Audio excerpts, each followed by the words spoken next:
മഴ കനക്കുമ്പോൾ ആശങ്കയിലാണ് കോഴിക്കോട് ഗോവിന്ദപുരം എരവത്തുകുന്നുകാർ.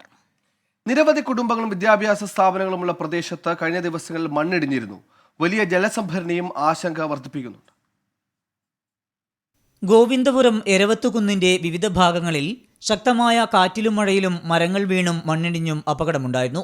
1235 കുട്ടികളും 60ഓളം ജീവനക്കാരുമുള്ള കേന്ദ്രീയ വിദ്യാലയം, അങ്കണവാടി, കൃഷ്ണമേനോൻ സ്മാരക പാർക്ക്, മാംഗോ പാർക്ക്, ഹെൽത്ത് ഇൻസ്പെക്ടറുടെ ഓഫീസ് എന്നിങ്ങനെ വിവിധ സ്ഥാപനങ്ങൾ കുന്നിൻ മുകളിലാണ്. കൂടാതെ വലിയ ജലസംഭരണിയുമുണ്ട്.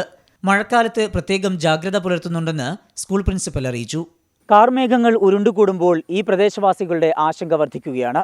എപ്പോൾ വേണമെങ്കിലും അപകടം പതിയിരിപ്പുണ്ട് എന്നതാണ് ഇവരുടെ ആശങ്ക വർദ്ധിപ്പിക്കുന്നത്.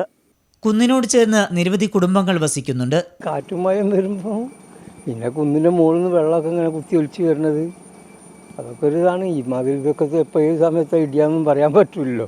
ഇതപ്പോൾ മരം വീണാണ്. ഇപ്പോൾ ഞാൻ കുത്തിയതങ്ങനെ ഓരോന്നോരോന്ന് ആക്കി ഒരു മരം വീണത്. ആ മരമാകുമ്പോൾ തന്നെ കിടക്കുന്നുണ്ട് അവിടെ. ഇങ്ങോട്ട് താഴോട്ടായിട്ട് കൊമ്പും വന്നിട്ടുള്ളൂ. ഇതപ്പോൾ ഇതുണ്ട് റോഡുമിലേക്കാണ് ഇപ്പോൾ അത് മുഴുവൻ നിൽക്കുന്നത്. ഇതാണിപ്പോൾ ഈ മരമൊക്കെയാണ് വലിയ ഭീഷണി. ഇതേ സമയത്താണ് ഇങ്ങോട്ട് പൊരിഞ്ഞു വീഴുകയെന്ന് പറയാൻ പറ്റില്ല. മണ്ണിടിച്ചിൽ വ്യാപകമാകുന്ന പ്രദേശത്ത് ചുറ്റുമതിൽ കെട്ടണമെന്നാണ് നാട്ടുകാരുടെ ആവശ്യം. രജീഷ് കരുവള്ളൂരിനൊപ്പം സമീർ സി മുഹമ്മദ്, 24 കോഴിക്കോട്.